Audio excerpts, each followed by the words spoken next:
Part 2, dismantling of booster pump.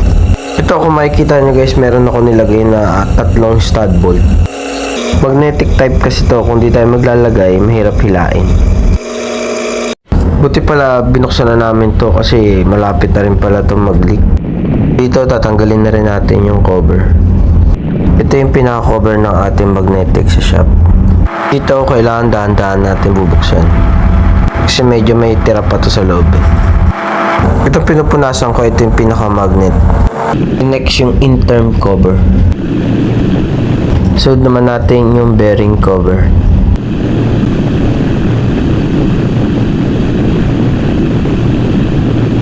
So guys, ito yung bearing.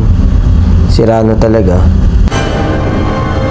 Kailangan na talagang palitan bago lumaki yung damage. Tanggalin na natin ng buo yung pump cover tsaka yung pump casing insert. Dito medyo mahirap magtanggal kasi naglagay sila ng mga silicone sa mga duktungan. Ito na yung driving tsaka idler spindle. Kailangan na natin itong linisan na mabuti para sa ating assembling. Wow!